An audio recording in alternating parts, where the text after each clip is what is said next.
Black millionaire gets denied service at his own bank. The manager gets fired on the spot. Picture this. A man walks into a pristine marble-floored bank, wearing simple jeans and a hoodie. Within minutes, security is called. The manager refuses to serve him. What happens next will leave you speechless and restore your faith in justice. This isn't just another story about discrimination. This is about karma in its purest form. About assumptions that backfire spectacularly. About a moment when prejudice meets reality and loses badly. In the next hour, you'll witness one of the most satisfying reversals of fortune ever recorded. A tale where the victim becomes the victor, where judgment becomes justice, and where one woman's career crumbles in the span of 5 devastating minutes. This is the story of Marcus Washington and Diana Sterling, two people whose paths collided on a Tuesday morning that would change both their lives forever. Before we dive into the story, tell us what city are you watching from? Drop it in the comments. We love hearing from our global family. Don't forget to like and subscribe to keep this storytelling journey alive. Your support truly keeps us going. Now sit back, relax, and enjoy the story. Marcus grew up in the projects of Detroit, raised by his grandmother after his parents died in a car accident when he was 8. She cleaned offices at night to keep food on the table, often bringing young Marcus along. While other kids played video games, Marcus watched his grandmother mop floors and empty trash cans with dignity and pride. Education is your ticket out, she'd tell him every night. And Marcus listened. He earned a full scholarship to MIT, graduating summa cum laude with degrees in computer science and business. But success didn't change him. While his classmates flaunted designer clothes and expensive cars, Marcus stayed humble. He remembered those nights in empty office buildings. He remembered the struggle. After graduation, Marcus created a revolutionary banking software that made online transactions 300% more secure. Every major bank wanted it. By 25, he was a millionaire. By 30, he had built a financial empire worth over $200 million. But here's what makes Marcus extraordinary. Despite his wealth, he still shops at regular grocery stores, drives a modest Honda Civic, and wears clothes from Target. Why? Because he never forgot where he came from. And because he believes in staying connected to real people living real lives. 3 years ago, Marcus did something unprecedented. He bought First National Bank of Atlanta, not for profit but for purpose. He transformed it into a community-focused institution that provided low-interest loans to minority entrepreneurs and first-time homebuyers. Under his ownership, the bank helped launch over 500 small businesses and provided 2,000 families with home loans they couldn't get anywhere else. Marcus didn't advertise his ownership. Most employees didn't even know who really owned the bank. He preferred it that way. He could observe how his team truly treated customers when they thought no one important was watching. Now, let me tell you about Diana Sterling. At 45, Diana is everything Marcus isn't: polished, pretentious, and prejudiced. She's been the branch manager at First National for 8 years, and she runs it like her personal kingdom. Diana grew up in an affluent suburb of Atlanta, the daughter of a successful lawyer and a socialite mother. She attended private schools, summered in the Hamptons, and learned early that appearances matter more than character. In Diana's world, your worth is measured by your clothes, your car, and the color of your credit card. She graduated from Emory University with a business degree her father's connections secured her. Her career path was similarly paved. Every promotion came through networking at country club galas rather than actual merit. Diana prides herself on maintaining standards. At the bank. In her mind, this means catering to wealthy clients while treating others with barely concealed disdain. She's mastered the art of legal discrimination, never saying anything explicitly racist or classist, but making her judgments crystal clear through tone, body language, and selective enforcement of policies. Her staff has learned to follow her lead. When Diana shows disapproval, they mirror it. When she treats someone poorly, they take the hint. She's created a culture of prejudice wrapped in the veneer of professionalism. What Diana doesn't know is that her own boss, the man who signs her paychecks, has been watching. Marcus has received multiple complaints about her behavior, but he's been gathering evidence.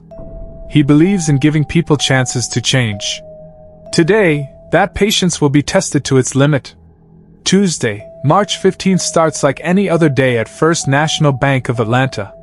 The morning sun streams through floor-to-ceiling windows, casting long shadows across the marble floor. Tellers arrange their stations while Diana Sterling adjusts her designer blazer and surveys her domain. At 9:47 a.m., Diana notices a young black man in the parking lot. He's getting out of an older Honda Civic, wearing faded jeans, white sneakers, and a gray hoodie. She watches him through the window, her expression tightening with each step he takes toward the entrance. Janet. She calls to her assistant manager. Keep an eye on that one coming in. Looks like trouble. Janet Peterson, a kind woman in her 50s, glances outside and frowns. He looks like a regular customer to me, Diana. Trust me. Diana responds, straightening her posture. I can spot them from a mile away. Probably here for a handout, or trying to cash a stolen check. What Diana doesn't know is that the man she's already judged and condemned is Marcus Washington, her actual employer. He's coming in for a routine visit, something he does monthly at each of his bank locations. Today, he's dressed casually because he's planning to visit construction sites afterward for another business venture. Marcus enters the bank and immediately feels the shift in atmosphere. Conversations quiet. Eyes follow him. The security guard, a heavy-set man named Tom Bradley, straightens and moves closer to the entrance. This isn't new for Marcus. Despite his wealth and success, he still experiences these moments regularly. The suspicious glances in upscale stores. The extra attention from security. The assumptions that he doesn't belong in spaces he actually owns. But Marcus has learned to handle these situations with grace. He's discovered that how people treat him when they think he's nobody reveals their true character. Today will be the ultimate test of that philosophy. As Marcus approaches the teller windows, he notices the bank's efficiency and cleanliness, results of the operational improvements he implemented. He sees the Community Investment Board showcasing local businesses his bank has funded. Everything looks perfect from a management perspective.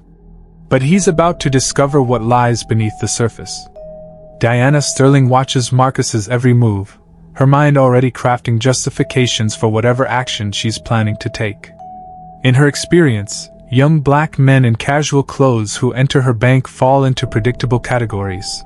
They're cashing small checks, making minimal deposits, or, worst-case scenario in her mind, planning something criminal. The irony is crushing. The man she's preparing to humiliate and eject is the same man who specifically chose her bank's location for renovation because it served a diverse, working-class neighborhood.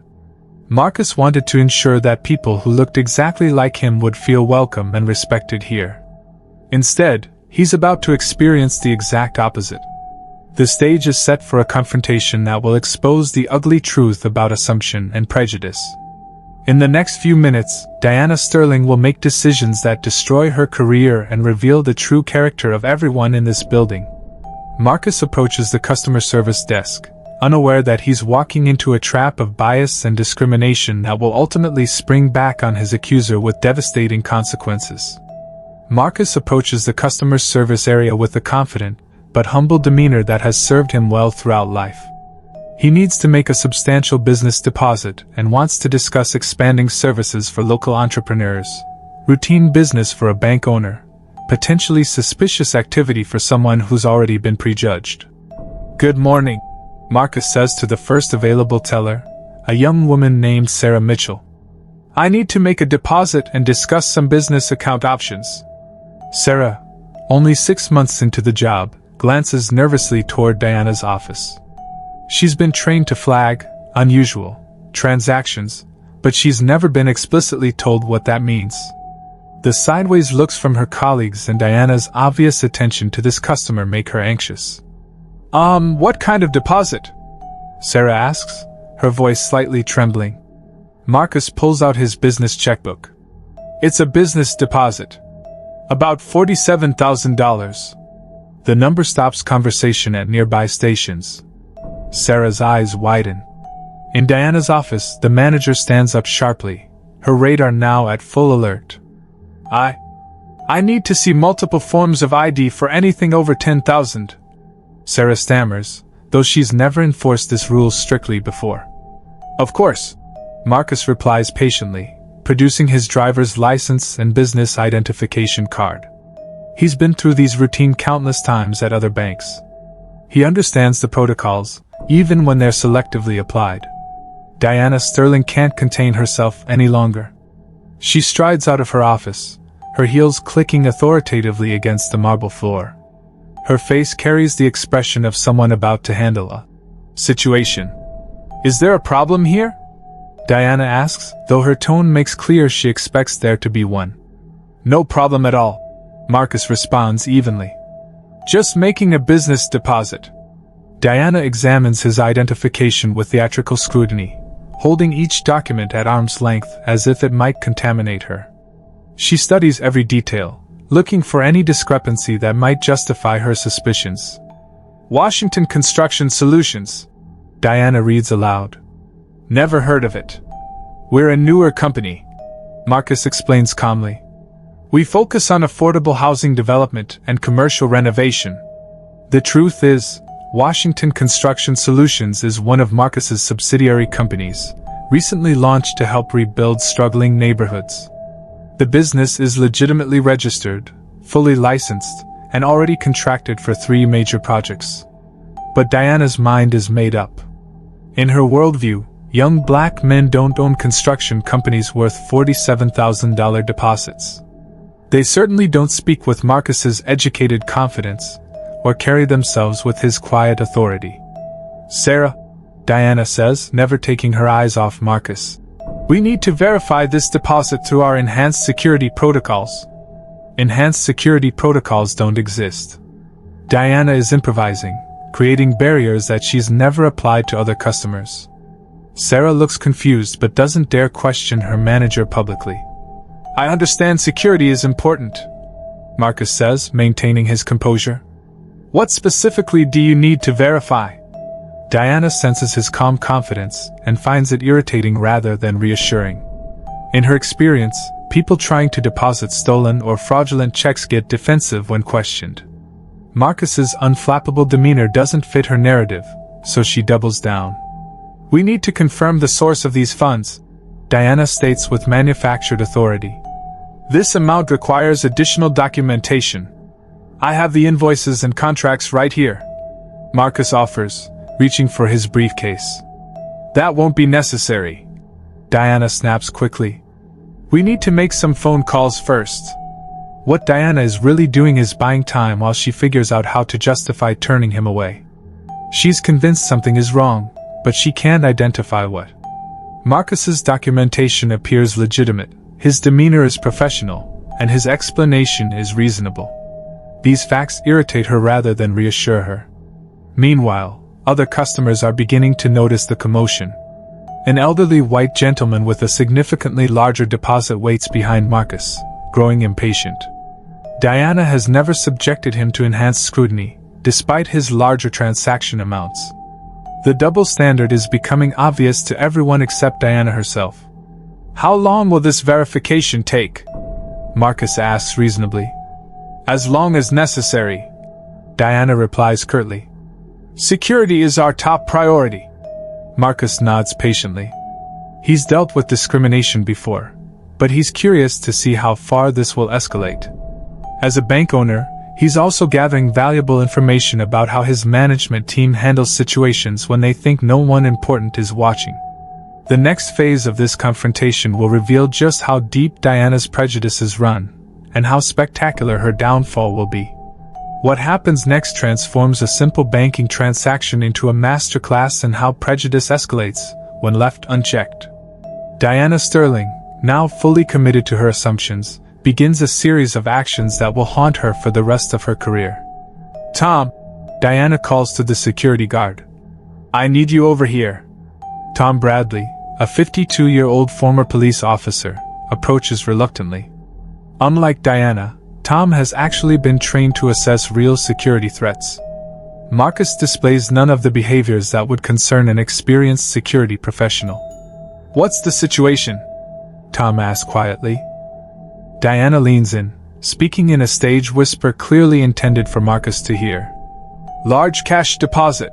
No established banking history here. Documentation that needs verification." Each statement is technically accurate but deliberately misleading. Marcus is depositing a check, not cash. He has no history at this specific branch because he usually conducts business through corporate accounts at the main office. His documentation is perfect. Diana simply refuses to accept it. "Sir," Tom says to Marcus, his tone more apologetic than authoritative, "I'm going to need you to step aside while we sort this out." "I understand," Marcus replies graciously. "I'll wait right over there." Marcus moves to the customer seating area, pulling out his phone. Diana watches his every movement, interpreting normal behavior through the lens of her bias. When Marcus checks his messages, Diana sees suspicious communication. When he answers a business call, she hears coordinating with accomplices. "Janet," Diana whispers to her assistant manager, "call downtown and run a background check on this Washington character." Janet Peterson has worked in banking for 23 years.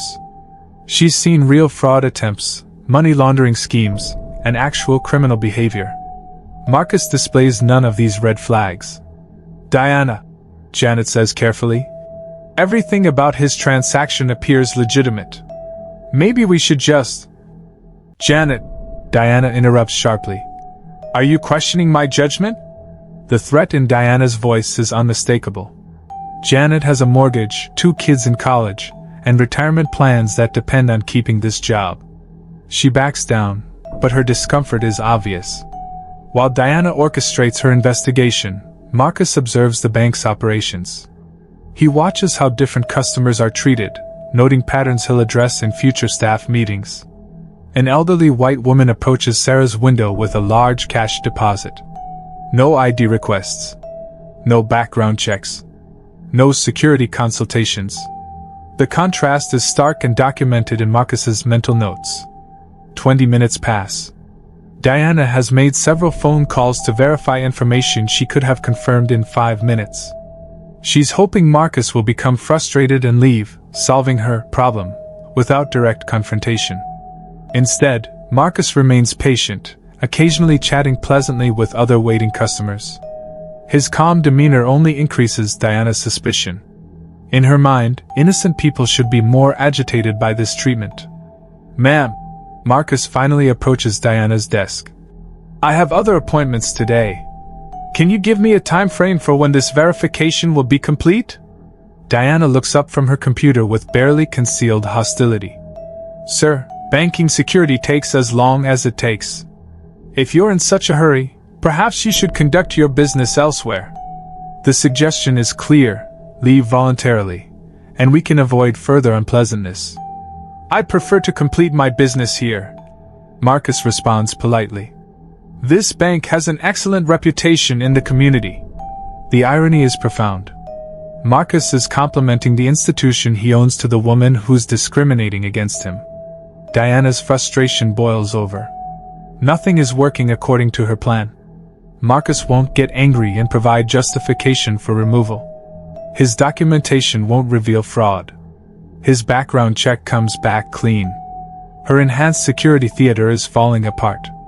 "Tom," she calls out louder this time, "I think we need to ask this gentleman to leave." The bank falls silent. Other customers stop their transactions to stare. Tellers freeze at their stations. Janet Peterson closes her eyes, knowing she's witnessing a career-ending mistake. Tom Bradley approaches reluctantly. "Ma'am, on what grounds?"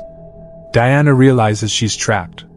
She can't articulate a legitimate reason for ejecting Marcus without exposing her prejudice. So she does what cornered bigots always do: she doubles down.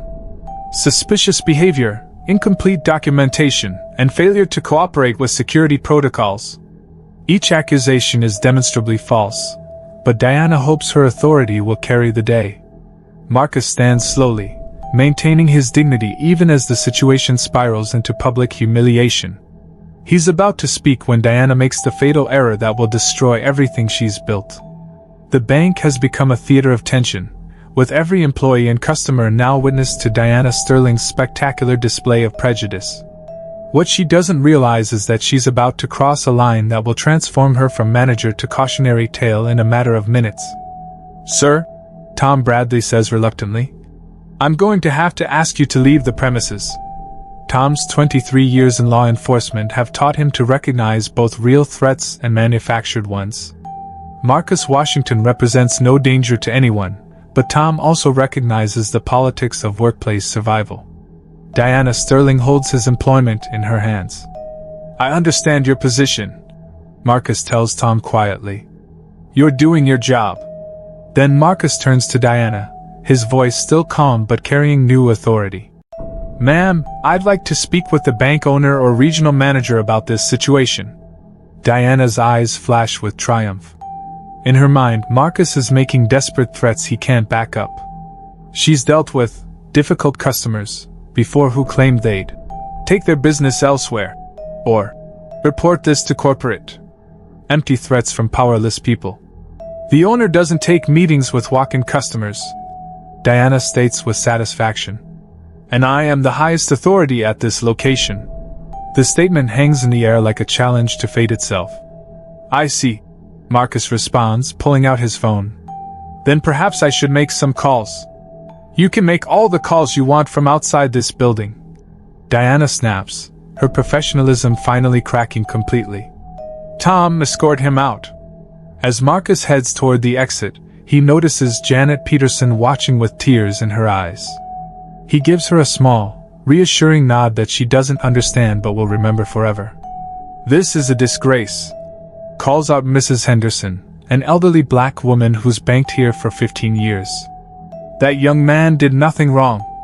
"Ma'am," Diana turns her wrath toward the new speaker. "If you don't like how we operate, you're free to bank elsewhere too." Diana has now threatened to eject 2 customers in 5 minutes, both black, both guilty of nothing more than existing in her space. The pattern is undeniable to everyone except Diana herself.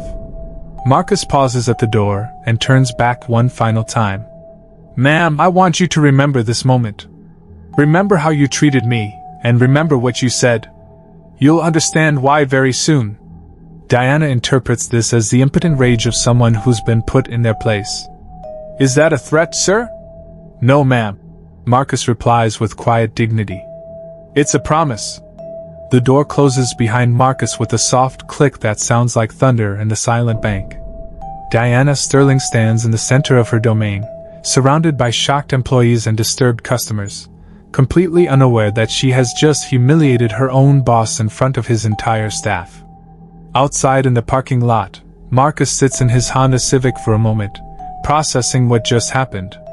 In 38 years of life, including growing up poor and black in Detroit, he's experienced discrimination.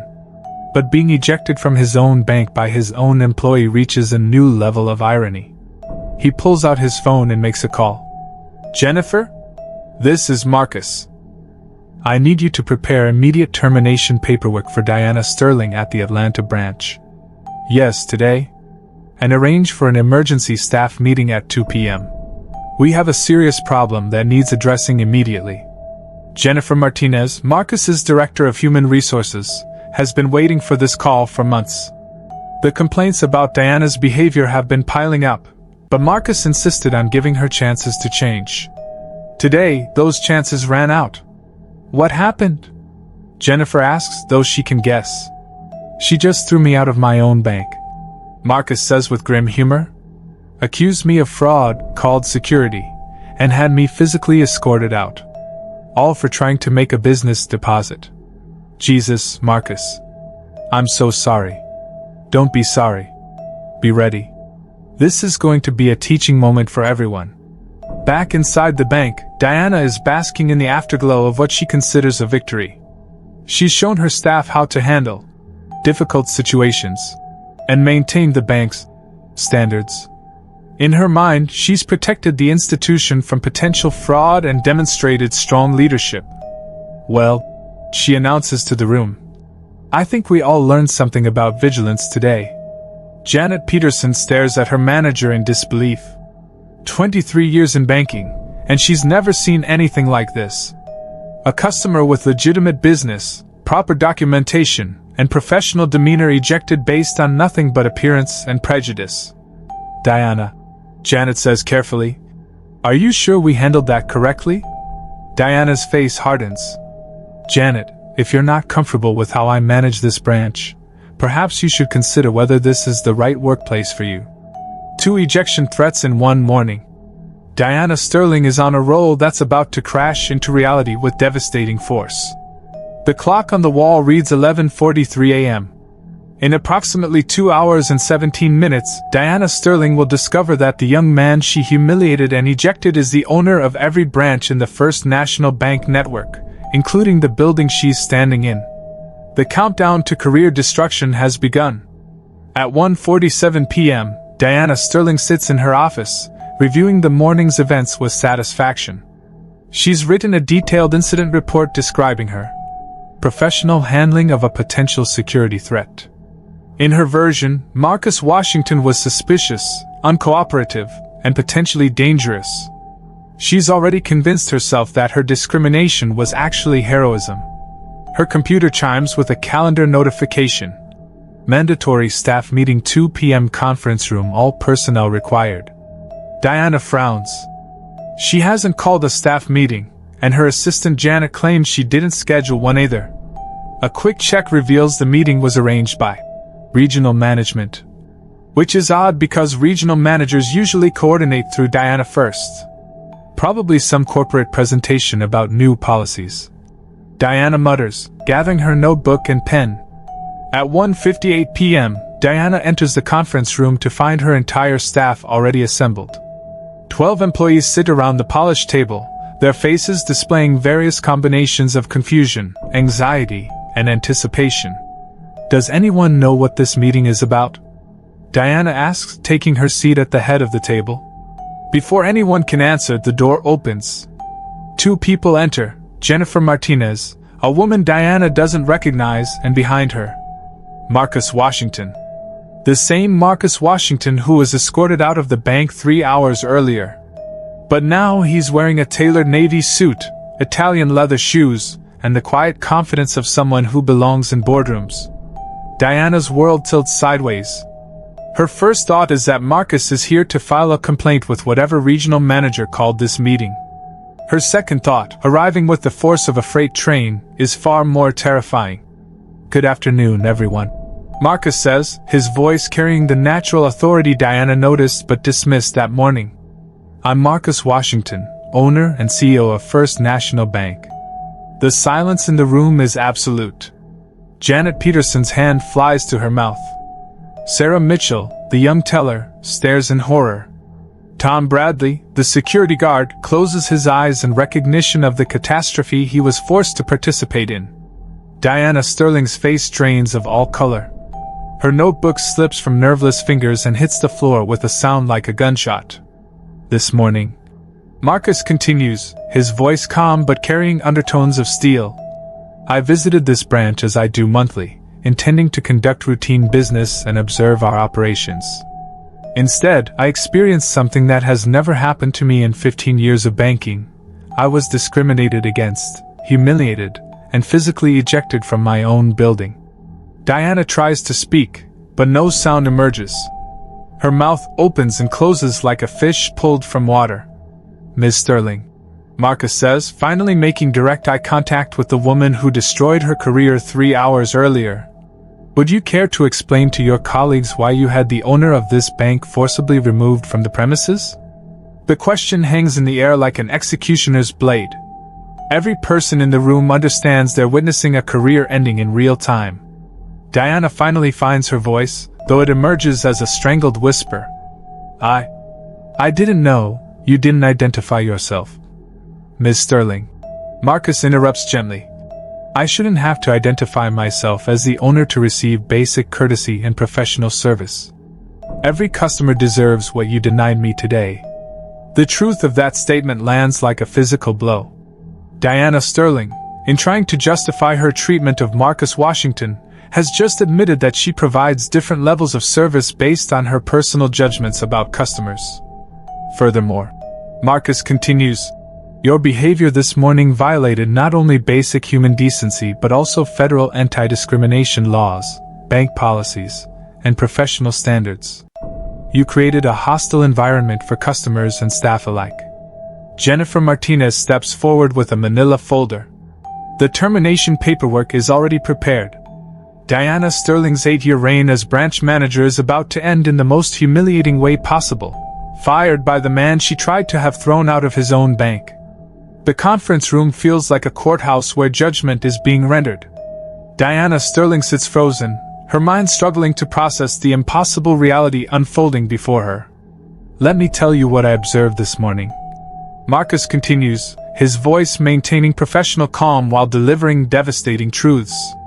I witnessed a manager who judged a customer based solely on appearance. I saw selective enforcement of policies that don't exist. I watched as legitimate business was treated as suspicious activity, while similar transactions from other customers received no scrutiny whatsoever. Each statement lands like a hammer blow. Diana's colleagues avoid eye contact, understanding they're witnessing the dissection of everything Diana thought she stood for. Mrs. Henderson, a 15-year customer, was threatened with ejection for simply questioning your treatment of me. Tom Bradley, a respected security professional, was forced to participate in discrimination he clearly recognized as wrong. Your own staff showed visible discomfort with your actions. Marcus turns to address the room. I want everyone to understand something. This morning's events weren't just about poor customer service. They represent a fundamental failure of character and leadership that affects everyone in this building. Janet Peterson finally speaks, her voice trembling with emotion. Mr. Washington, sir, many of us wanted to speak up, but Ms. Sterling had created an environment where dissent was punished. Marcus finishes gently. I understand, Janet. Fear is a powerful tool, and some managers use it to suppress the conscience of good people. Diana attempts to mount a defense. I was protecting the bank. His transaction was unusual, his documentation. Ms. Sterling, Marcus interrupts. My documentation was perfect.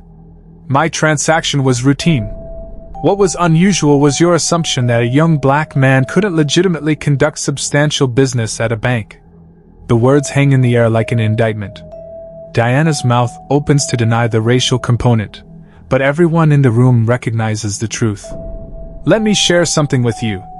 Marcus continues.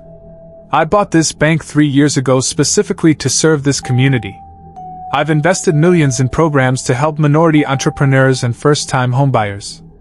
I chose this location because I wanted to ensure that people who look like me would feel welcome here. The irony is crushing.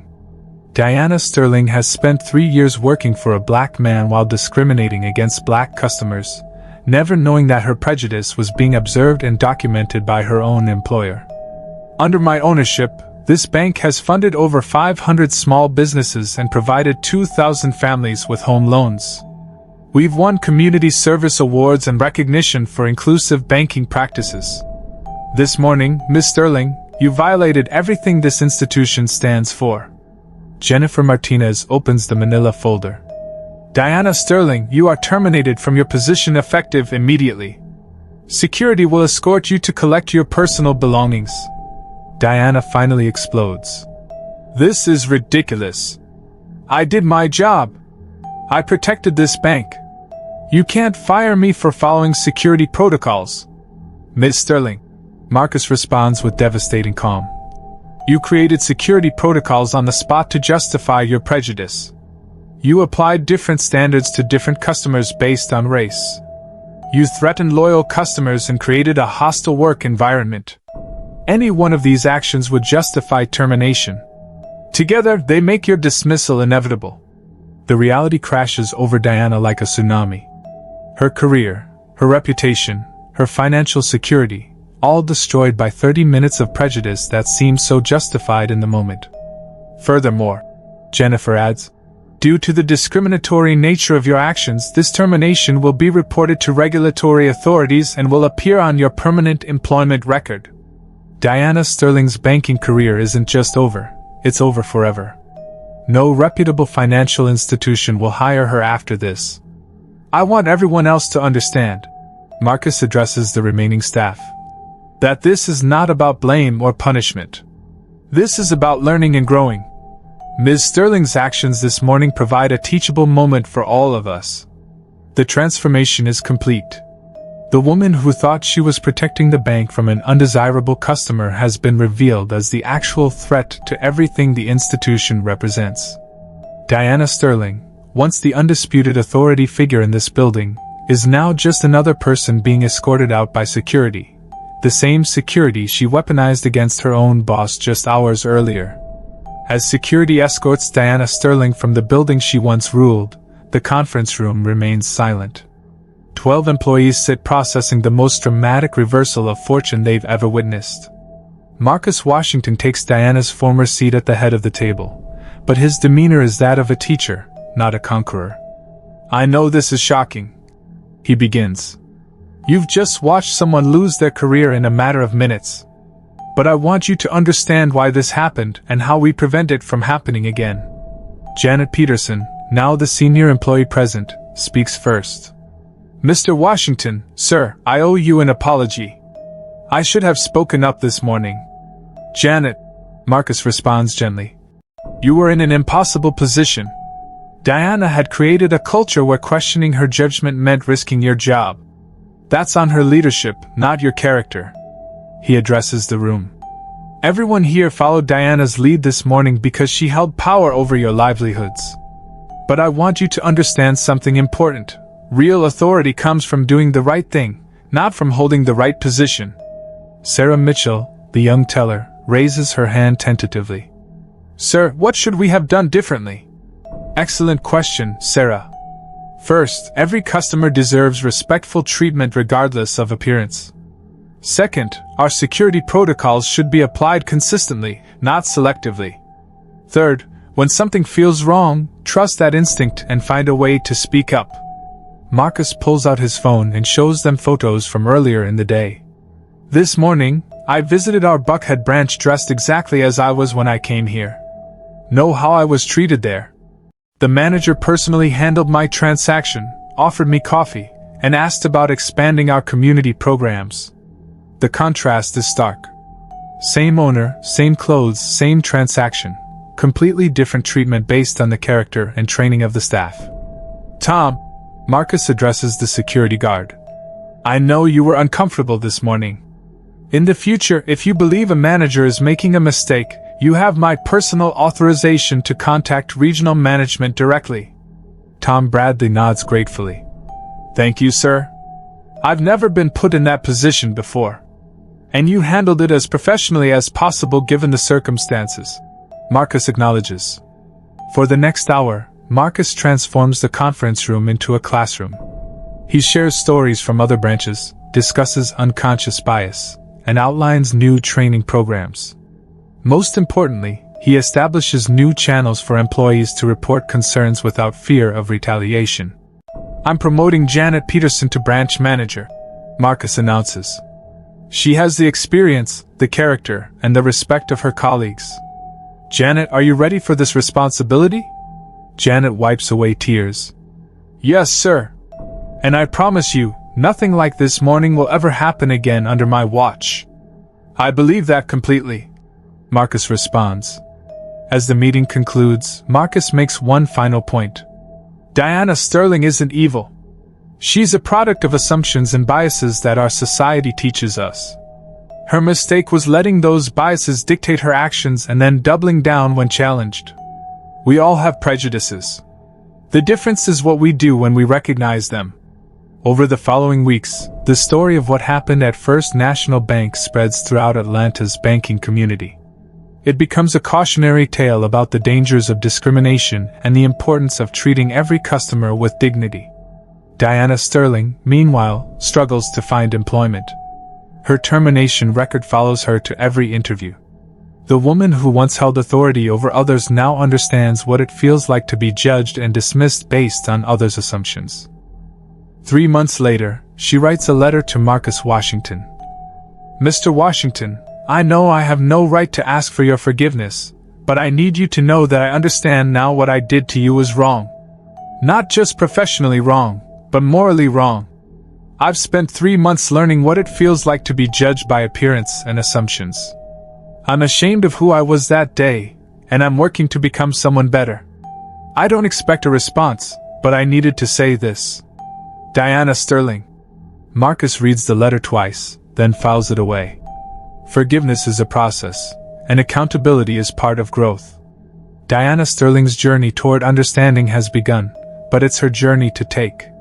1 year later, First National Bank's Atlanta branch wins the Regional Community Service Award. Under Janet Peterson's leadership, it becomes a model for inclusive banking practices. The story of Marcus Washington and Diana Sterling is told in banking schools as an example of how prejudice destroys careers while dignity builds legacies. Marcus Washington continues to visit his branches regularly, sometimes in business suits, sometimes in casual clothes. He's never again mistaken for someone who doesn't belong, not because people recognize him, but because the culture he's built ensures that everyone belongs. The lesson of that Tuesday morning in March resonates far beyond one bank branch. It's a reminder that assumptions based on appearance can destroy careers, relationships, and reputations in minutes. It's proof that dignity and character matter more than designer clothes and expensive cars. Most importantly, it's evidence that justice, while sometimes delayed, has a way of revealing itself when we least expect it. Diana Sterling learned that prejudice is a prison that ultimately confines the person who holds it. Marcus Washington proved that true power lies not in authority over others, but in lifting others up. And everyone who witnessed that day learned something invaluable. Never judge a book by its cover, because you never know when that book might be writing your story. The next time you see someone who doesn't look like they belong in your space, remember Marcus Washington. Remember Diana Sterling. And remember that how we treat others when we think no one important is watching reveals who we really are. Because sometimes, the person you're judging holds your future in their hands. Sometimes, the person you're dismissing owns the very ground you're standing on. And sometimes, the person you're discriminating against is exactly the person you should be impressing. This is the story of Black millionaire gets denied service at his own bank. The manager gets fired on the spot. But more than that, it's a story about character, consequences, and the power of treating every person with dignity and respect. Because in the end, we're all just people trying to make it through the day. The difference is whether we help each other or hurt each other along the way. The choice, as always, is ours. 6 months after that fateful Tuesday, Marcus Washington received an unexpected visitor at his corporate office. Diana Sterling, thinner and wearing clothes from a discount store instead of designer boutiques, sat nervously in the waiting area. She had finally found work, not in banking, but as a customer service representative at a nonprofit organization serving underprivileged communities. The irony wasn't lost on her that she now spent her days helping the very people she once looked down upon. "Mr. Washington will see you now," his assistant announced. Diana entered the office where Marcus sat behind a desk that could have fit her entire former workspace. But instead of intimidation, she felt something unexpected: hope. "Diana," Marcus said, standing to greet her. "Thank you for coming. Thank you for agreeing to see me," she replied, her voice barely above a whisper. For the next hour they talked. Diana shared her journey of self-discovery, her work with the nonprofit, and her genuine commitment to making amends for her past behavior. Marcus listened without judgment, recognizing the sincerity in her transformation. "I can't undo what I did to you," Diana said finally. "But I want you to know that your grace in that conference room, the fact that you taught instead of just punished, that changed me. I needed to thank you for that." Marcus nodded thoughtfully. "Diana, the hardest lesson any of us can learn is that we were wrong about something fundamental. You've learned that lesson. The question now is what you do with that knowledge." As Diana prepared to leave, Marcus made an unexpected offer. "We're launching a new diversity and inclusion training program for banks across the Southeast. I think someone who's experienced both sides of discrimination might have valuable insights to share." Diana's eyes filled with tears. You would trust me with that? I believe in second chances, Marcus replied. But more importantly, I believe in redemption through service. If you're serious about making amends, help me ensure this never happens to anyone else. Today, Diana Sterling travels to banks across the region, sharing her story and training staff on inclusive customer service. She'll never fully escape the consequences of that March morning, but she's found purpose in preventing others from making the same mistakes. Her presentations always end the same way. I was the manager who threw out her own boss because I judged him by his appearance. Don't be me. Be better than I was. Because the person you're serving might be the person who determines your future. But more importantly, they're a human being who deserves your respect regardless of who they are. Marcus Washington's bank network has become a model for inclusive banking nationwide. The story of what happened in Atlanta is taught in business schools as a case study in both the dangers of unconscious bias and the power of transformational leadership. But perhaps the most important lesson is this: everyone deserves a chance to grow, to change, and to become better than they were. Justice isn't just about punishment, it's about creating opportunities for all of us to be our best selves. The young man in the hoodie taught the manager in the suit that appearances deceive, assumptions destroy, and character ultimately determines destiny. And that's a lesson worth remembering, no matter which side of the counter you're standing on. Don't let this story end here. Subscribe to We Are Black for more stories that matter. Join the We Are Black family. Subscribe and become part of the conversation that's changing everything. Stories like this happen every day. Subscribe to We Are Black and stay informed about what's really happening in our communities.